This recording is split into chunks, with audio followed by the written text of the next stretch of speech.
Well, I was going to do a series, and I'm still thinking of doing it. I guess I'm starting it today, but I want to tie it in with some of the things that are going on, especially, you know, in Revelation. It talks about the water getting all messed up, and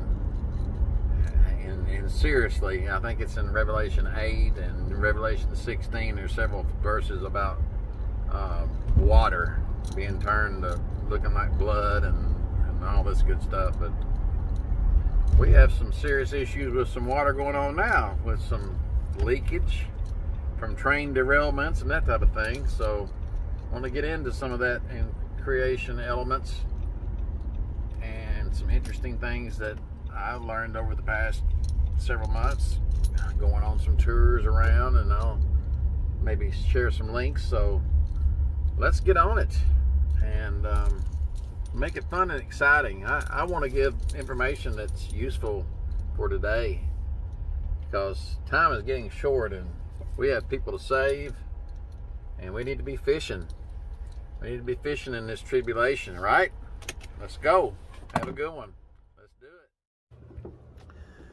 So I thought about it, and you know, for right now, I just don't really think there's a need to reinvent the wheel.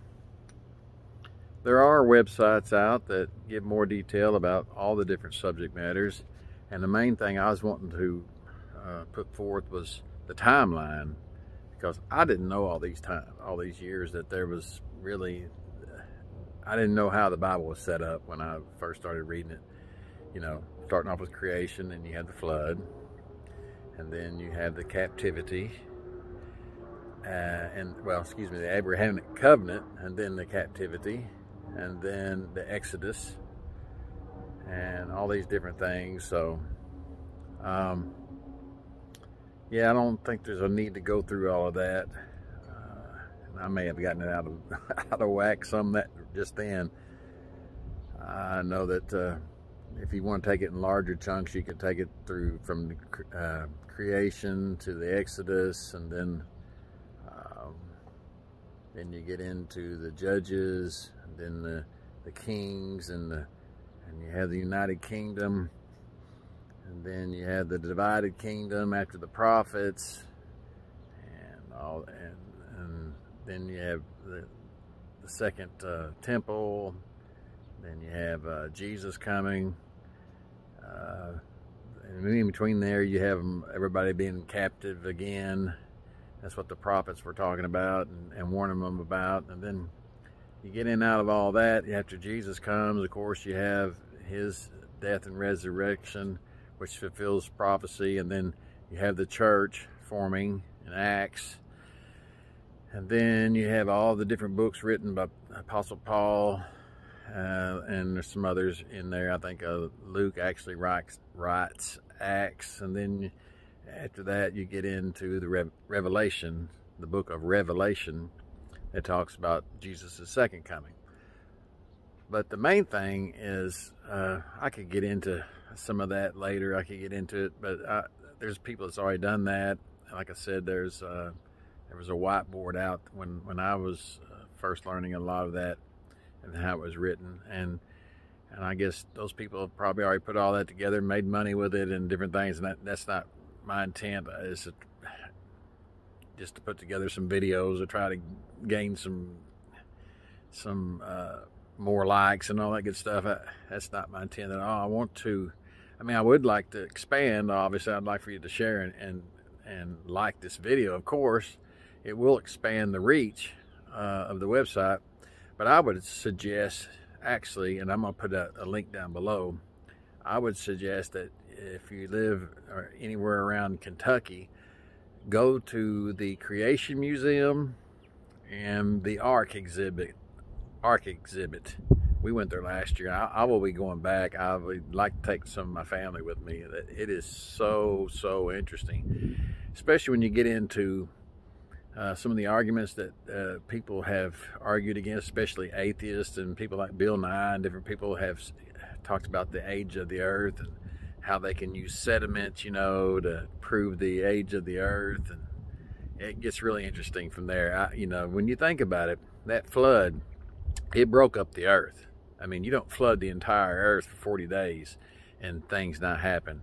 So it was very interesting what you can learn. And all these people saying that they're carbon dating and everything, and there's so many layers on everything. Yeah, read about all that, and or at least go there to that museum and check that out, and how they explain a lot of that. It's a lot of scientists that explain different things. Especially there's one in particular where I think Bill Nye is talking about, you can look at the layers like in Antarctica over certain things, and the layers of ice added or is one per year. As it melts, it freezes back, and you can look at the different layers.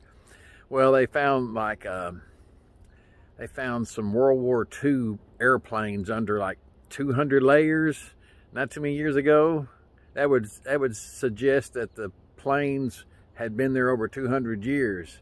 Well, that right there just blew that argument out of the water, so to speak, pardon the pun. But yeah, there's some interesting things in that Ark exhibit. Oh my goodness! And it talks about you know, a lot of people say, well, you can't get all those animals on there. Well, check that out, because it tells you a lot of the animals we have, especially dogs and different things, came from different species. And again, when you go back and look at the way the earth was broken up during the flood, that would explain why you find bones all over the world that seem to be, should have been in some other continent, or even the prehistoric animals and different things. So check it out. I hope that it's all interesting to you. I'll put some links down below, and I hope to see you again next week. But right now, I just don't feel like I should be trying to remake something that's already been made. I think it's more pressing now to reach people with the word and the message of the gospel, more than it is for me to try to rehash something that's already been rehashed.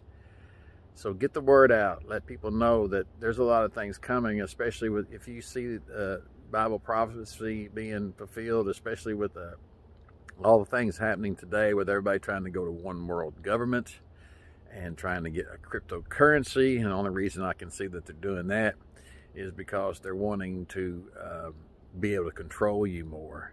And that's where you get into Revelation, when they start talking about the number of the beast, and you have to have a special code and everything, to a special mark to buy and sell and all these different things. If you get into reading that, man, you can really see that we're headed that way. And there's going to be a fight, obviously, and obviously there's going to be some wars and different things too, but you see all the earthquakes and everything else that are talked about in Revelation. And when you look at all that in conjunction with what's going on with the New World Order that they're trying to get going, and the cryptocurrency, and then you see the poisoning of the water, and it talks a lot about heat in there. Of course, I wrote the song not too long ago, All-Consuming Fire. I'm thinking nuclear war, and my theory is, you know, what a better time for the rapture to happen is right when nuclear war commences, because if not, we will be consumed by fire, especially if it hits here. I don't know. You just don't know, because it does say that the dead in Christ will rise first, and then we'll all be caught up in the air. Well, the dead have already supposedly gone on. So the only thing I can think of, in a split second, in the twinkling of an eye, those dead, before they can go on to heaven, would be caught up. Especially if you had a nuclear blast or something. I know. This is just theory. But because no one knows. No one knows the time, obviously. And I even say that in my lyrics. But that's interesting. I'm waiting for the rapture, so I'm thinking this trib fishing I'm doing is getting more urgent, second by second, not just hour by hour. So let your friends know, share the gospel, if you're a follower of Yeshua especially, and have a great day, and keep the faith. See you later. We will not sleep, we will be changed in a twinkling.